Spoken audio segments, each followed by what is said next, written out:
Hello YouTube, this is Asatsu5 and I just got back from my jury summons and I was not picked. And I'm not opposed to being picked. I wouldn't mind getting picked occasionally because I have an interest in criminal justice. And I don't know why I started coughing. I haven't coughed all day yesterday and most of the day today up until now.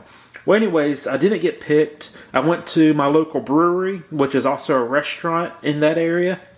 And I also found out that they had a coin, gold, silver bullion shop, which I never saw before, and I decided to walk in. And anyways, I'll show you a picture of the drink I was drinking right now. That is a root beer, because I do not like most beers, but I do enjoy a good craft root beer. Anyways, and that's the LV in there.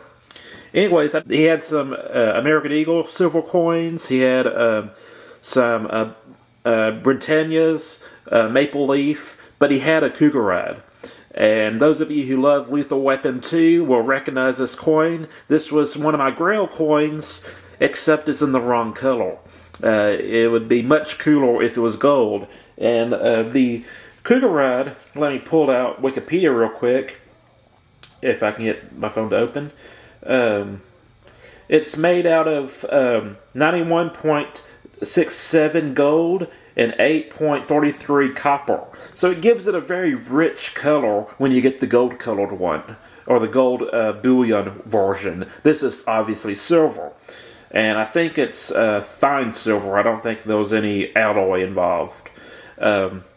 But yes, the first place I saw this was on Lethal Weapon 2, and that's where I came across the knuckle roll, which I can't do behind the tripod, although I did practice it for hours, and I'm still not fluid with it, but can technically do something that you can call a knuckle roll. And having this coin makes me wish I still had my Beretta. I had a Cheetah, which is not the 92, but it's very similar to the 92, just small, compact. But still an awesome gun. I sold it because I didn't like racking the slide because there's not a whole lot to hang on to.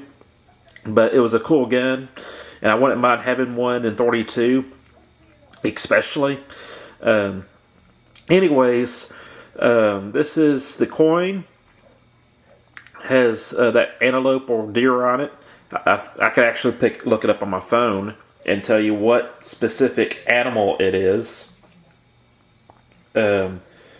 It is a Pronking Springbok antelope. And it was designed in 1947. Krugerrand's is, and by the way, that guy is Paul Cougar, or Cougar. I hope I'm pronouncing that correctly. The Krugerrand was the most sought after and exported gold coin of its time up until the 80s. And that was when there was a lot of controversy and stuff going down in South Africa. You can see that in Lethal Weapon 2, them talking about that, some racial issues and stuff. But anyways, this coin has no face value, but it's still technically a coin. It has it's legal tender in South Africa.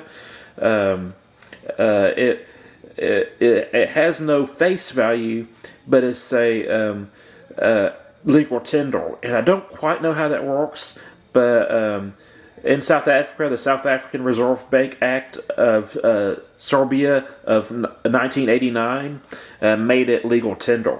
So I don't know how you pay for things with this, if it's strictly off a spot price, like you look it up, it's like, oh, this is worth $30. Let me buy like $30 worth of gas. I don't know how that works, but it is legal tender in South Africa. And I wouldn't mind getting a gold one, because I think it's a very beautiful coin in that alloy of gold.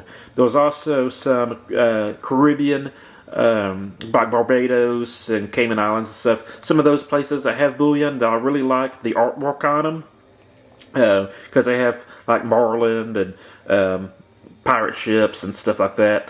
But this was kind of, I paid $30 on it, which is over spot price. But considering you don't have to pay for shipping and handling, and it's a transaction in person, it's not a terrible price, I guess. But you can definitely find them for a little bit cheaper online. And of course, if you buy them in bulk, you get a discount as well with that. But I thought I'd just show this off. Yeah, it's a show off video. That's it. I'm a Satsu 5, and I'm out.